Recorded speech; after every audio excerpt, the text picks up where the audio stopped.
제가 준비한 아이템은 2024년도 소방법령 규정 주요 개정사항 요걸 생각하면서 한 3개월 동안 쭉 출근하면서 잠깐 제가 신규 대조표를 보고 생각을 해봤어요. 그래서 쭉 올려놓고 글로서만 강의하기는 조금 여러분한테 이해시켜드리기가 힘들어서 그림하고 사파하고 동영상을 많이 좀 집어넣어 봤습니다. 그래서 뭐가 개정이 되면 설계 중인 게 있을 거고요. 그다음 새롭게 공사 중인 게 있을 거고 또 지어진 건축물도 있을 거고 요 전체적인 과정을 쭉 그려봤습니다. 그래서 잠깐만요. 목차를 이런 식으로 제가 한번 잡아봤습니다. 그래서 뭔가 개정이 됐을 경우에 여러분께서 현업에서 아니면 공부하신 분들께서 어떻게 이걸 받아들여야 될지 전체적으로 한번 잡아봤습니다. 소방시설을 적용할 때 뭘 고려해야지 어떤 시스템이 이 건축물에 들어가는지, 그 다음에 또 지어진 건축물에 대해서는 좋은 취지로 개정이 됐지만 건물을 허물어야 될 정도로 그런 법령이 개정됐을 경우에 어떻게 해야 될지, 그런 원칙과 특례적인 사항, 마지막으로 세 가지. 제가 주로 95년도부터 소방만 한 30년 했는데요. 그 하면서 또 이 세종사이버대 소방방재학과를 처음 오신 분들께서 주로 접하는 게 소방예방법, 소방시설법 이 두 가지 아이템으로 봤습니다. 그래서 이 두 가지 아이템을 한번 정리해 봤고요. 그 다음에 소방인으로서 가장 많이 접하는 부위가 성능 기준하고 기술 기준입니다.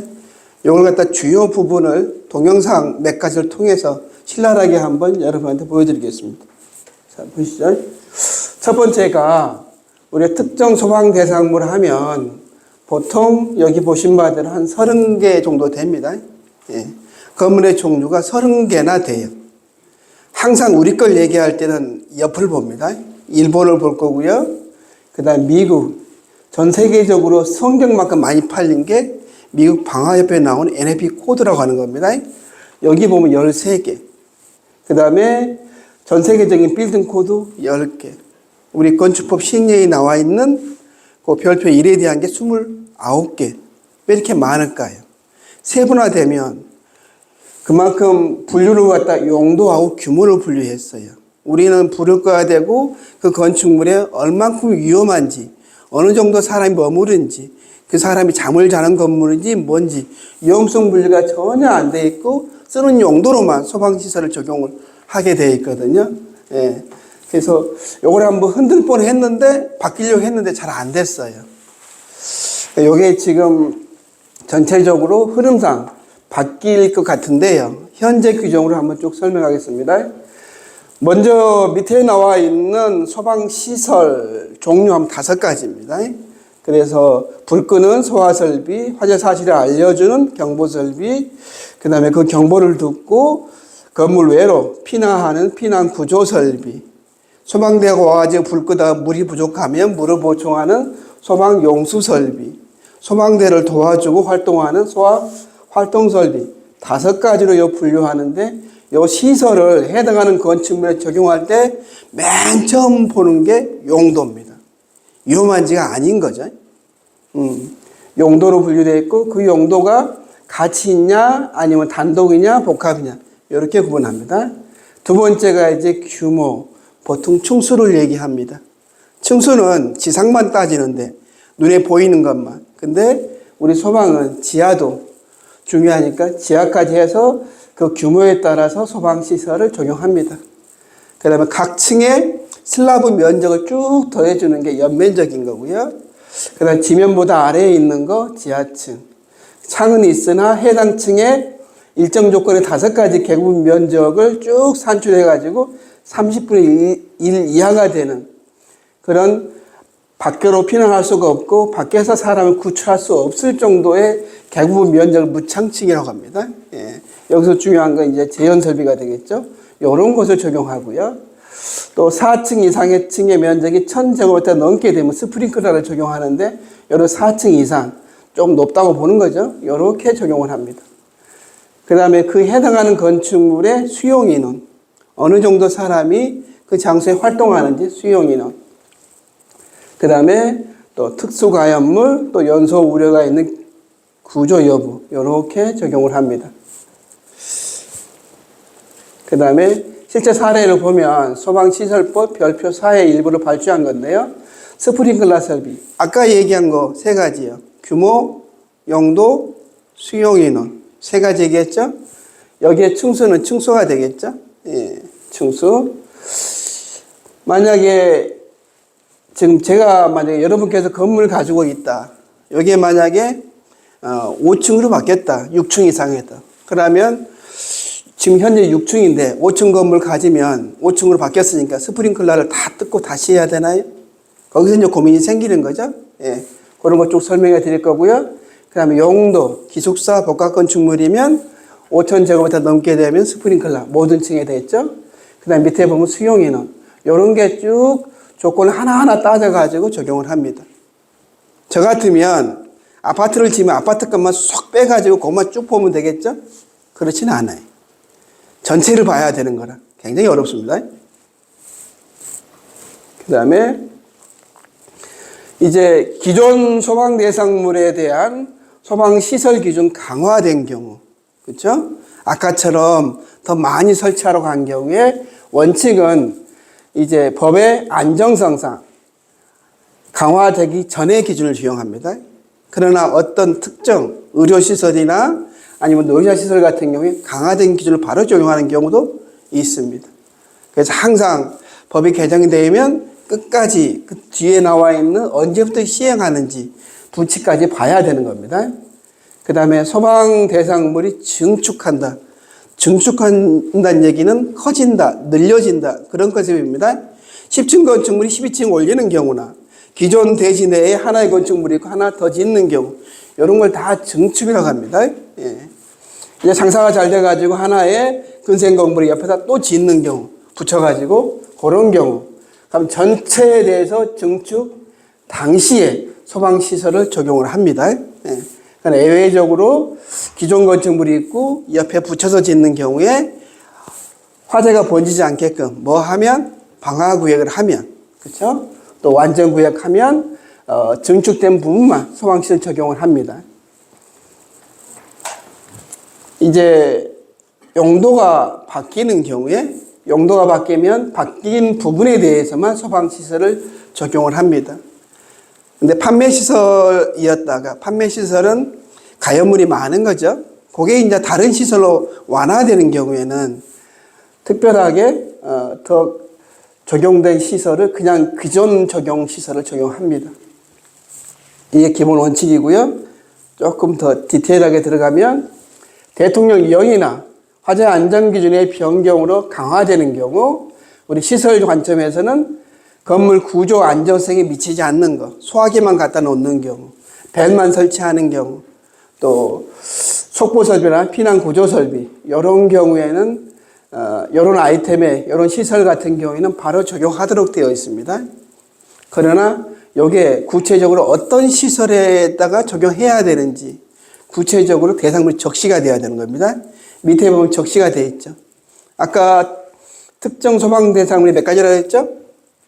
30가지. 30가지 중에 공동구, 또 지하구, 노유자, 의료시설 이 세 가지 아이템만 적용합니다.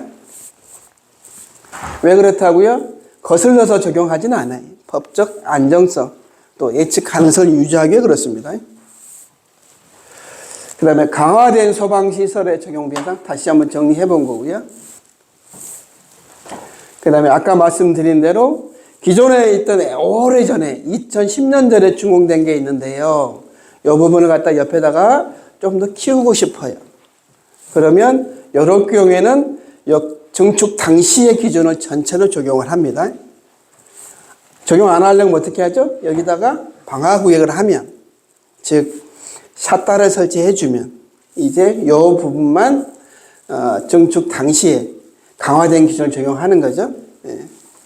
그 다음에 2010년에 똑같이 있는데 여기 용도 변경이 되면 용도 분분 한해에 대해서 이걸 적용을 합니다. 그 다음에 특례입니다. 예외적인 사항이 있는 거죠.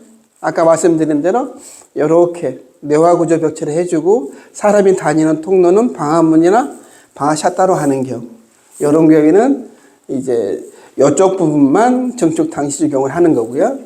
아까처럼 가연물의 양이 줄어들거나 또 사업 활동이 쉬워지는 경우에 이 부분만 전체적으로 2010년도의 기준을 적용을 합니다.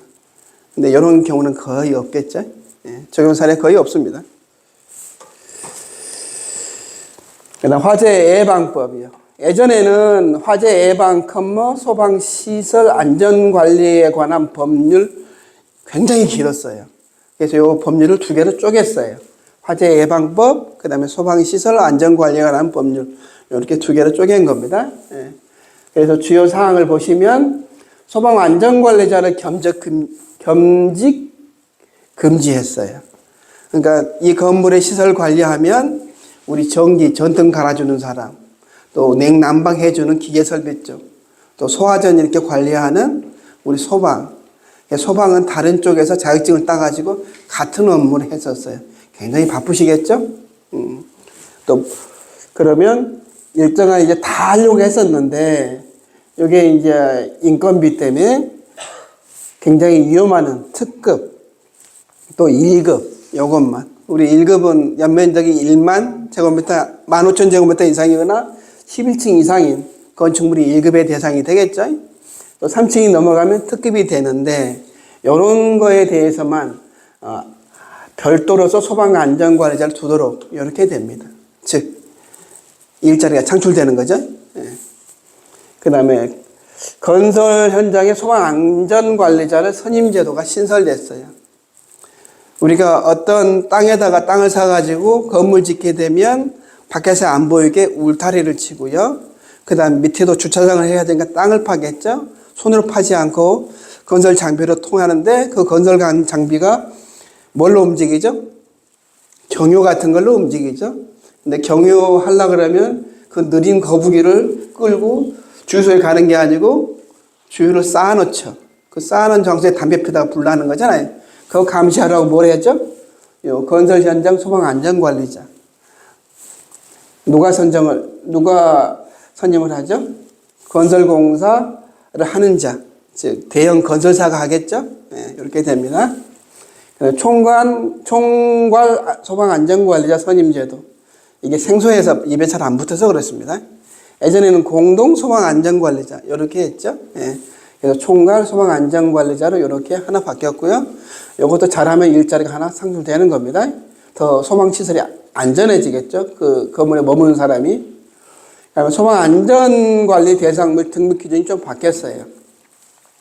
그래서 안전관리 대상물은 아까 큰 거, 특급, 좀 작은 게 1급, 2급, 3급. 상급이 가장 작은데 상급은 뭐냐 그러면 예전엔 자탄만, 자동화재 탐지 설비만 설치된 건축물을 얘기해요.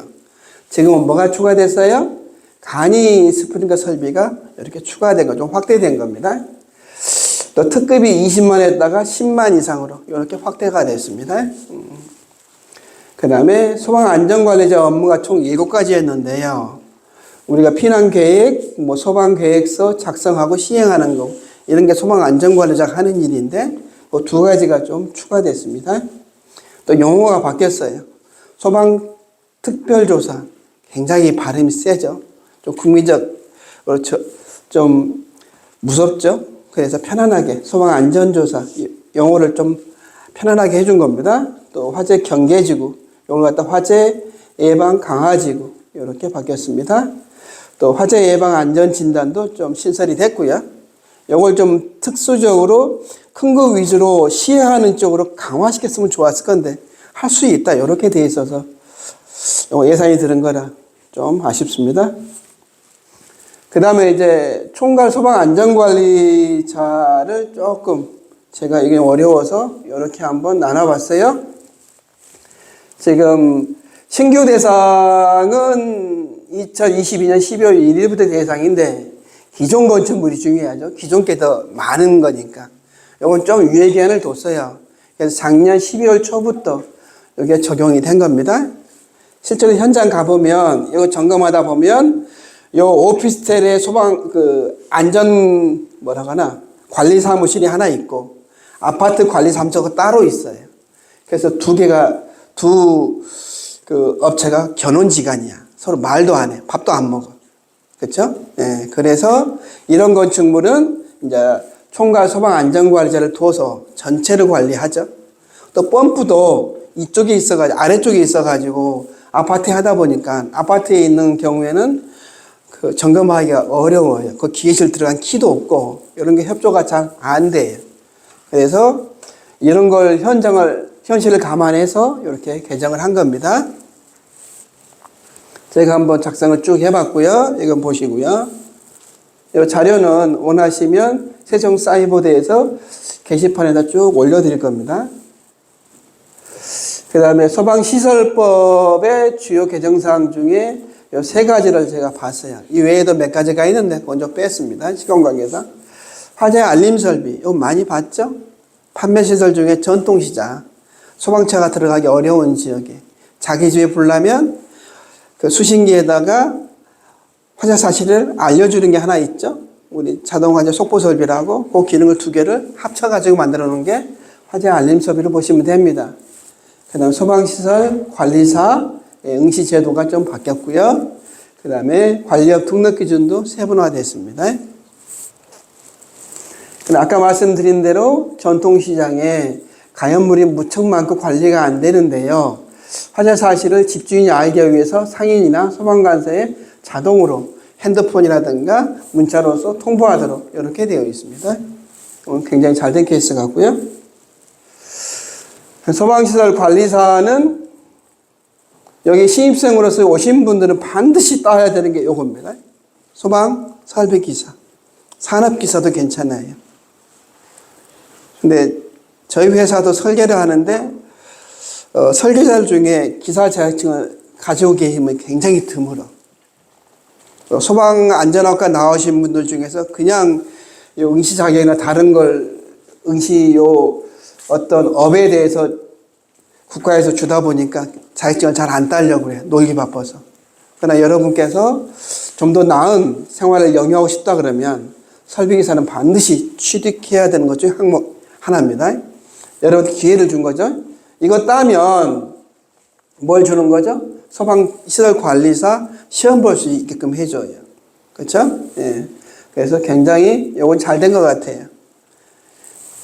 그러면 소방설비기사를 따면 요 시험 범위가 거의 겹쳐요. 여기 있는 세종사이버대 캐리큘럼에 있다 뒤에 보면 나오는데요. 그 아이템 하나하나가 굉장히 잘 돼 있어요. 또 그걸 강의하신 강사분께서도, 교수님께서도 그걸 디테일하게 가르쳐 주실 것 같고요.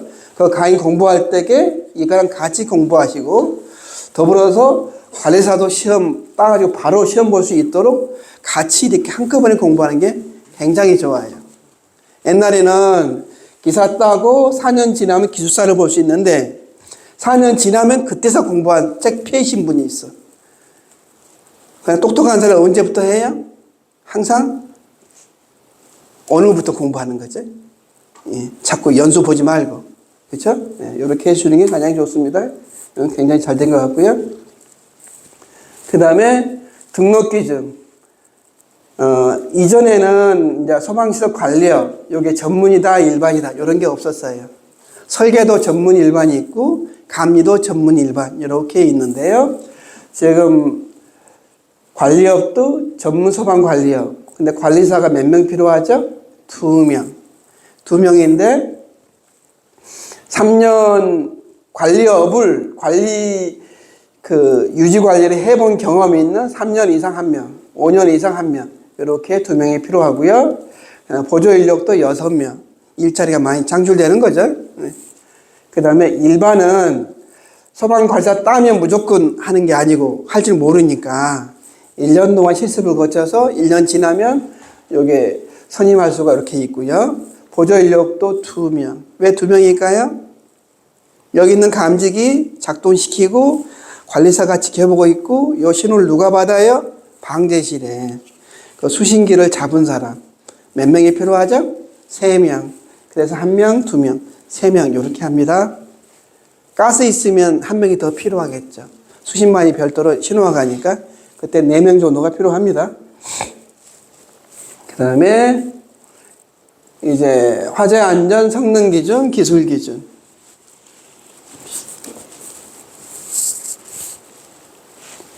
네. 여기 시계가 없어서 30분 지났어요? 네. 시계 보는 습관이 있어서 시간 안 보면 무한정 해버리는 거라. 그래서 옛날에는 화재 안전 기준 이렇게 돼 있는데 이걸 쪼갰어요. 화재 안전 기준 해가지고 소방청이 가지고 있다 보니까 이거 하나 잘못돼서 고치고 싶은데 이 절차가 너무나 복잡해요.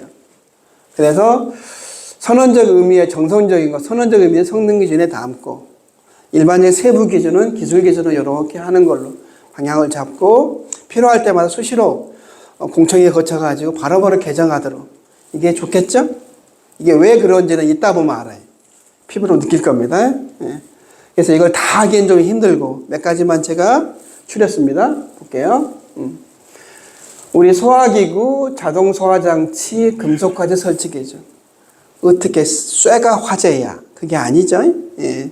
쇠도 열을 가하면 이게 뜨거워져서 이게 반응이라고 하는데 반응해서 여기서 수소도 나오고 물 뿌리게 되면 수소가 나와서 굉장히 위험해지는 거죠. 예. 그래서 전용으로 끌 수 있는 그런 소화기에 대한 기준이 하나 생겼고요. 연립주택, 다세대 주택. 여기로 사람이 많이 살다 보니까 우리 세탁기에서 하나 뽑아가지고 물 뿌리는 형태. 아니면 천장에 샤워기처럼 물 나오게 해주는 형태. 물은 조금 나오더라도 그게 뭐예요? 스프링클러 설비에 소규모화 해놓은 게 간이 스프링클러 설비. 근데 이걸 갖다가 하나 더 개정해가지고 전기 쪽은 딱 빼버리고 거기에 물 차 있는 곳에 열 받으면 바로 터지도록 그렇게 해놓은 게 주택 전용 간이 스프링클러 설비. 여기 하나 나왔어요. 근데 해외는 이게 오래전에 있던 거예요. 네. 그 다음에 세 번째가 우리 이산화탄소 소화 설비에 대해서 과압 방지 이따 설명드릴 거고요. 또 이산화탄소 소화 설비의 부치제, 부치. 먹는 거 부치전 생각나시죠? 그 얘기하는 게 아니고 이산화탄소는 냄새가 안 나. 맛도 없어. 무색무치 무미라. 그래서 기계식 주차장에 차가 안 나와. 누가 들어가요? 관리하신 분이. 근데 어떻게 그분 들어갔다 안 나와.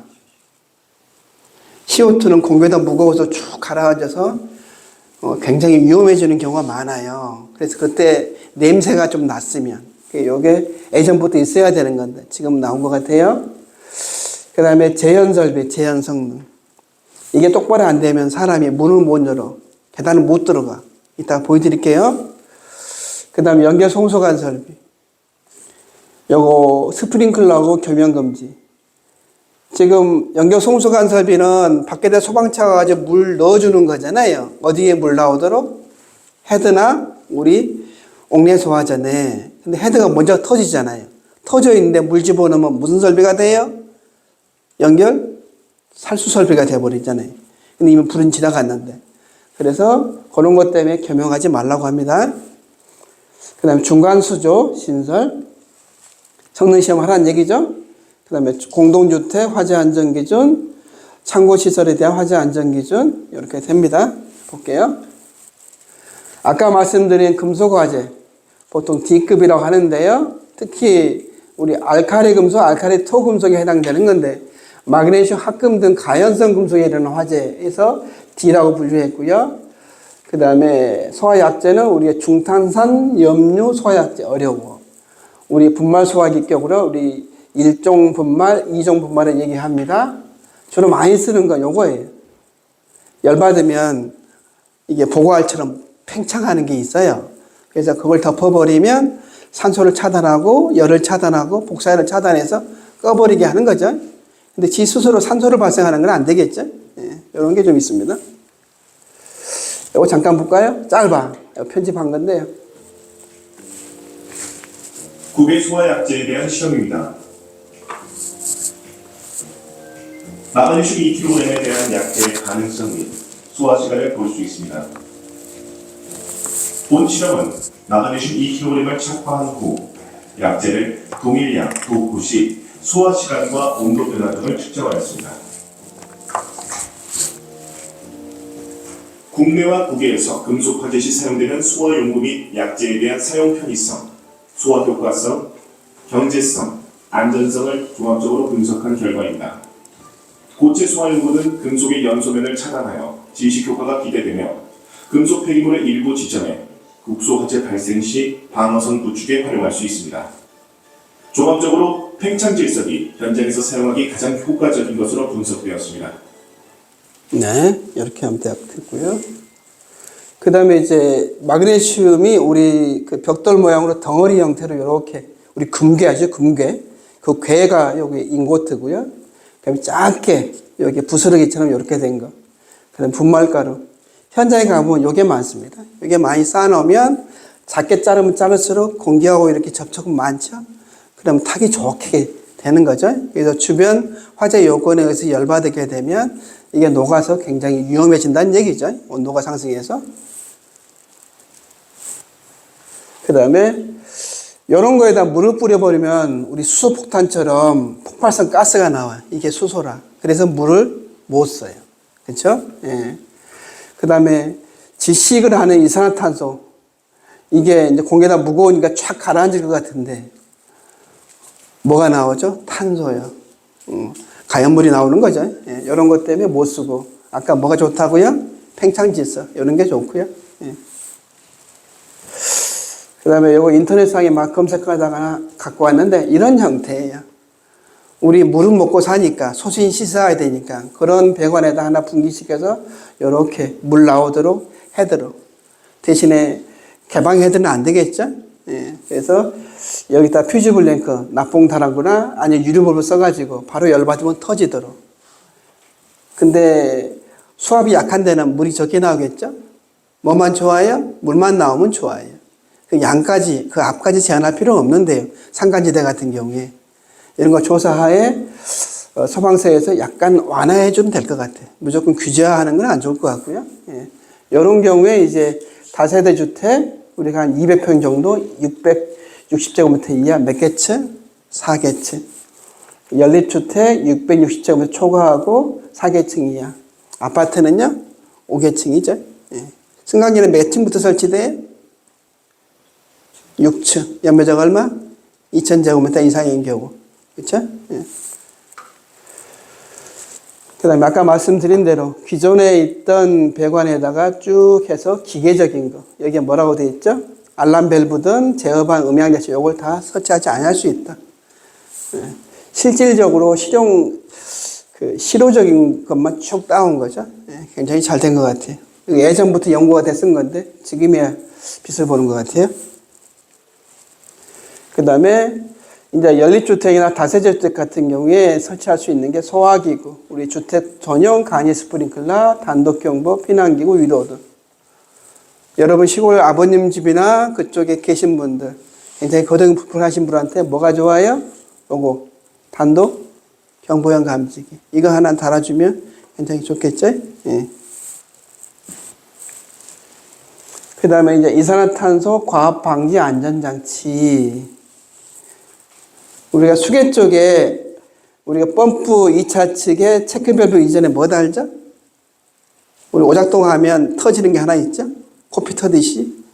예, 릴리프 밸브가 하나 있죠? 그런 격이에요. 여기 보시면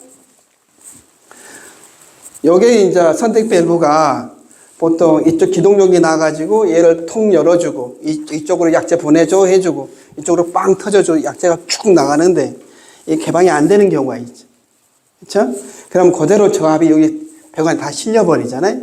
예. 그러면 이쪽 유량하고 압력을 계산해가지고 이쪽에 대한 분기구 면적, 오리피스 면적을 이렇게 계산해가지고 설계를 합니다. 대신 약재를 어디로 빼요? 작은 공간이 아닌 가장 큰 공간. 어디예요? 건물 외로 빼겠죠. 예. 이런 식으로 이제 하도록 개정이 된 거죠. 예. 그 다음에 이산화탄소 방어구역의 약재 방출 시에 이제 보시면 약재에 따라서 약재가 나오면 추워지는 경우가 있어요. 그렇죠? 굉장히 이게 열을 흡수하면서 부합이 되는 게 있다가 화재 열에 의해서 다시 올라가는 경우가 있어요. 그러면 왜 벽체가 쪼그라들다가 팽창되는 거죠. 그 부분이 만약 유리창이 있다 그러면 깨져버리겠죠. 그렇죠? 깨져버리면 밀폐가 안 되니까 소화가 안 되겠죠. 네. 그런 구조적 손상을 염려해 가지고 이런 식으로 어떤 그 과합 배출구를 설치를 합니다. 옛날에는 밖으로 나가는 밖에 없었어요. 그래서 들어오고 나가고 양방향으로 이렇게 개정이 된 겁니다. 이거 잠깐 볼까요? 이 영상이 언제 거냐면 언제 거야? 5년 전 겁니다. 이게 굉장히 오래된 건데 언제야? 90 몇 년도입니다. 볼게요. 인천국제공항의 춘추시설이 종합정보통신센터입니다. 화재시 첨단 장비의 보호를 위해 가스로 불을 끄게 되어 있습니다. 사용가스는 이너젠 가스. 이 가스는 실내의 산소를 희석시켜 더 이상 불이 붙지 않을 만큼 산소 농도를 떨어뜨립니다.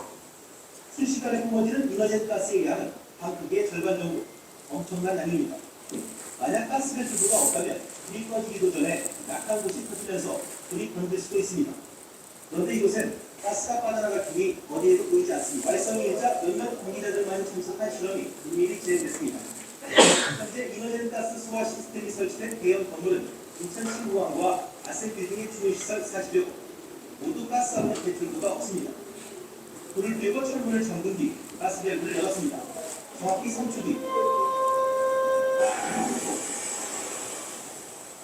가스 압력을 견디다 못해 철문이 끼어지면서 전도세가 터졌습니다. 얘는 불이 안 꺼진다는 얘기죠. 이 공중파가 굉장히 세요. 관공서에 미치는 영향이. 그래서 이 부분이 이제 방화문도 이제 과합 배출구가 없다 보니까 제일 벽체가 무너질 수는 없는 거고 저분이 열린 거잖아요. 이게 이 방송 나가고 5년 후에나 여기 신설된 거예요. 그럼 그동안에 저 설치된 곳은 어떻게 돼?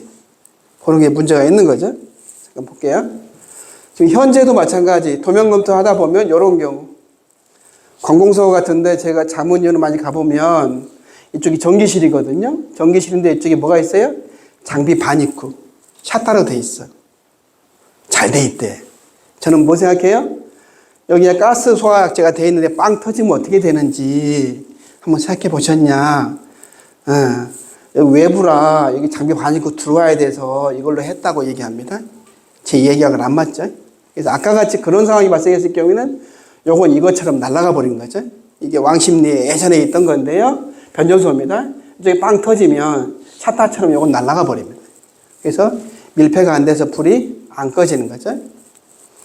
이게 뭐 관공서인데요. 요 전산실에 이제 들어올 예정인데 여기 뭐가 있죠? 배원창. 감정이 작동한 배원창이 열려버리죠. 네. 또 이쪽에 뭐가 있으면 천장이 들리는 게 있어요. 예. 그쪽 부분도 그러면 방호구역이 방호체제 확대가 돼서 불이 안 꺼져. 그렇죠? 그래서 전체적으로 이 건축물 구조의 밀폐성을 명확하게 인지한 다음에 시설이 설치가 돼야 제 성능을 발휘한다. 그게 되는 겁니다. 이거 설명하니까 눈이 다 반짝반짝 하시네. 그렇죠? 그래서 제가 이걸 한 거고요. 여기 아까 말씀드린 겁니다. 약재가 방출될 때 벤츄리 효과를 여기에 쭉 흡입되면서 약재가 섞여서 나간다는 거. 그래서 약재하고 부취제가 냄새나는 게 있어서 사람이 그쪽으로 들어가지 못한다는 거. 아, 이게 냄새 엮였구나. 뭐가 있구나. 그걸 아는 거죠. 예. 그 다음에 재현 성능이요. 재현 성능은 이제 요 조항이 신설된 건데요. 우리가 바람을 보내주는 장치, 물을 보내주는 게 펌프지만 바람을 보내주는 게 우리 송풍기, 풍량이라든가 모타의 전류, 전압 측정하는 거고 또 감지기라든가 수동장치 작동시켜서 연이어서 연동되도록 작동하는 거. 그 다음에 바람이 나오는 유입구랄지 배출구에 대한 우리 풍소, 풍량, 배출량 측정하고요. 또 다른 설비 연동하는 게 있다 그러면 연동 상태 측정하도록 이렇게 되어 있습니다. 가보시면 여기가 승강기가 되고 여기가 승강장이 되겠노이 바람이 나와서 이쪽이 제형구역. 그래서 이쪽이 40에서 한 60 정도 파스칼이 되면 여긴 제로 상태. 이게 압이 높으니까 연기가 못 들어오도록 이렇게 되죠. 그러면 이 문이 이제 도망가서 문을 열면 이렇게 쭉 나가겠죠. 물론 승강기지만 제가 계단격으로 제가 설명드린 겁니다. 이거 잠깐 봐볼까요? 이 사람이 있는 데가 이제 주차장 쪽으로 보시면 됩니다. 한번 해볼게요.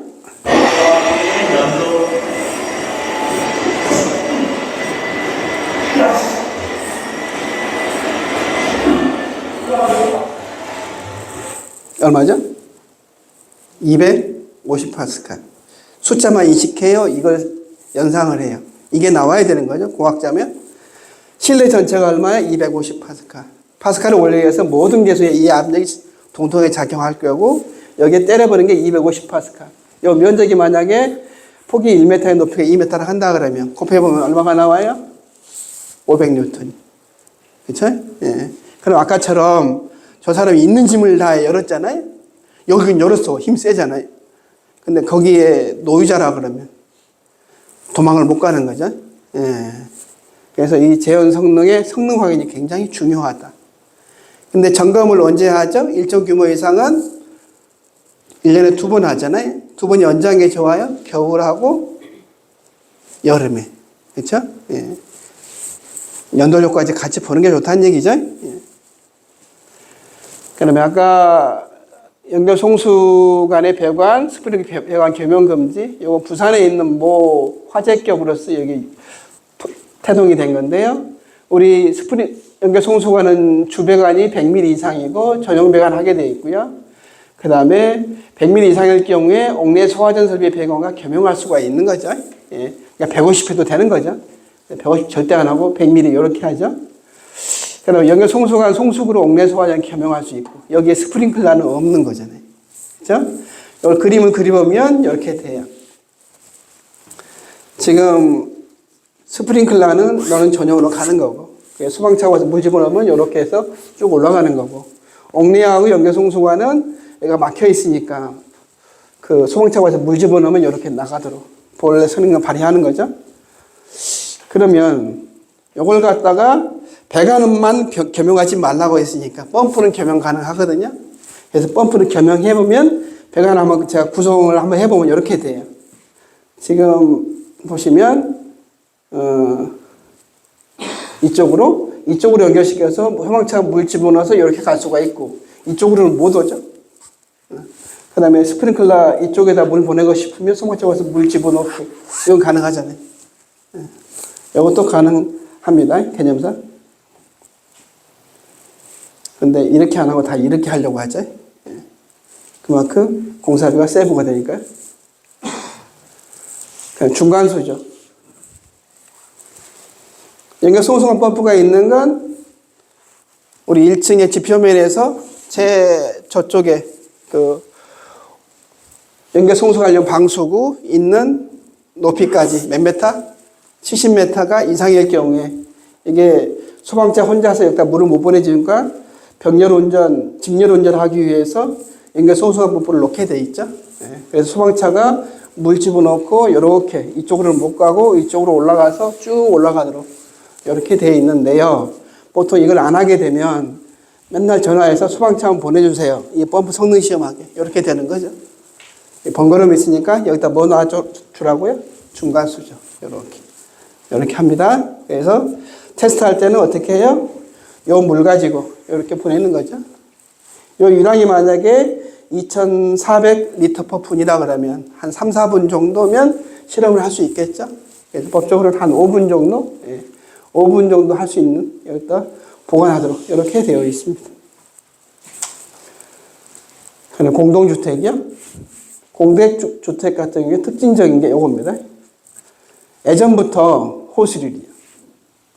저는 청라 지역 화재일 때, 전기차 화재일 때 한번 느끼신 거 봤을 거예요. 그 소방안전관을 제가 뭘 가지고 띄우죠? 소화기. 이분이 소화제는 쓸 수 있을까? 혼자인데? 소화제는 2인 방호 시스템이에요.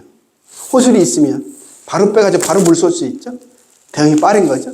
예. 그래서 저는 호술을 굉장히 강조했던 거고, 이거 해주면 펌프 양정만 약간 보충해주면 돼. 예. 굉장히 잘 된 거고, 또 우리가 아파트에 감지기 설치할 때에 2세대, 4세대 이렇게 묶어가지고 하나의 경계구를 잡아요. 그래서 만약에 4세대 조합이라 그러면 4세대 중에 어느 세대에 불렀는지 명확하게 밖으로 연기 나오지 않는 한 몰라. 근데 어느 지역인지 알라 그러면 뭐 설치해요? 아날로그. 그럼 어느 지역에 몇 세대 어디가 불렀는지 명확히 아는 거죠. 초기 대응이 굉장히 빨라져요. 그렇죠? 이거 굉장히 좋고요. 예전에 이런 말은 뭐라고 그랬어요? 아파트가 올라간다 그래요. 그렇죠? 예, 지금은 그런 인식까지는 갖지 않습니다. 그 다음에 수평거리도 옛날 3.2m가 아니고 2.6m로 이렇게 되어 있고요. 그 다음에 상층부 연소 확대를 방지하기 위해서 0.6m 이내에 헤드를 배치해서 창문을 방호하도록 이렇게 되어 있습니다. 굉장히 잘 된 것 같고요. 그 다음에 요즘 문제점이 요겁니다. 여기 있는 게 이제 요 뚜껑이 있는 게 이제 하향식 피난구고요. 여기 보면 뭐가 있을까요? 어디 갔나? 실외기가 있겠죠? 예. 바깥에 안쪽에 있는 그 열기를 밖으로 빼봐내고 시원한 공기 할 수 있는 거. 이 좁은 공간에 헤드 설치할 때가 여기 옆에 막 숨어 다녀, 막 찾아다녀. 그렇죠? 건축 설비가 다 쓴 공간 외에 소방이 찾아가다 보니까. 그렇죠? 그럼 이거 무슨 생각해요? 헤드는 6cm 이내 방어구가 확보해야 되고, 벽지라도 또 10cm 이상 늘려야 되고, 장애물이 있다면 3배의 폭을 넓혀야 되고, 막 기준이 떠오르죠. 근데 머릿속에 기준만 떠올라. 공학자는 그러면 안 되고요. 이 헤드가 열을 받아가지고 얼마나 빨리 이쪽 시래기에 물을 뿌릴 수 있나, 이 관점 보시면 돼요. 사수장애는 두 가지입니다. 가멸장애하고 물을 뿌려주는 사수장애. 이 두 가지로 보는데요. 저는 그러면 이 부분의 좁은 공간에 열은 전체적으로 따뜻해지는데 순식간이에요. 그래서 어느 위치나 관계없어요. 또 좁아지면 물 뿌리면 샤워기 봐보세요. 막 튕겨, 3쿠션으로. 다 뭐예요? 반사판이요. 어차피 여기에 그 충분한 유량은 가게 돼 있어요. 그래서 크게 문제 안 된다고 이렇게 했죠. 살수 방해가 안 되는 위치에 하도록 이런 거 이제 60cm 방어 안 해도 되고 장애물 3배 폭 안 해도 되고 이렇게 완화해서 개정이 됐습니다. 요즘 이런 거 사진 찍어가지고 소방본부에 많이 민원을 많이 제기하시는 분이 많아. 협박하시고. 그래서 이런 게 있다라고 알려드린 겁니다. 제가 경기도 지역에도 갔다 왔는데요. 요거 완화됐으니까 충분하니까 또 유튜브에 보시면 요 소공간에서 헤드 설치해서 물 뿌려진 게 많이 나와요. 굉장히 빨리 터져. 그 영상 가지고 충분히 선택하시라고 이렇게 얘기하고 있습니다. 그럼 참고시설, 요건 유량이 많이 많죠? 볼까요? 요거는 이제 우리가 배전반이랄지 분전반 쪽에 우리 자동 소화장치 요거 설치하도록 되어 있고요. 수원량도 대폭적으로 40분 하도록 되어 있고, 또 열 방출률이 가연물이 굉장히 많다 보니까 또 가연물로 쌓아서 이렇게 렉식으로 하다 보니까 유량을 대폭적으로 늘려가지고 라지드랍 스프링클 헤드를 적용하도록 이렇게 되어 있습니다. 그래서 좀 디테일한 건 좀 보시고요. 쭉 정리를 해놨습니다. 그 다음에 세종사이버대에 이런 커리큘럼이 있습니다. 아까 말씀드린 대로 소방 전개로, 소방 법규에서랄지 구조 원리, 또 점검 실무까지 있네요. 또 실제 담당하신 분이 쭉 와서 강의를 해드릴 것 같고요. 또 건축 소방학도 있고 소방 유체역학도 있고요. 그 다음에 소방 원론, 요 모든 항목에서 소방시설 관리사든 소방기사든 소방기술사든 요 커리큘럼은 충분히 커버할 수 있도록 이렇게 커리큘럼이 구성되어 있습니다. 저 강의는 여기까지인데 혹시나 질문이 있을까요? 빨리 둘러볼게요. 없네요. 그럼 여기서 강의 마치겠습니다. 고맙습니다.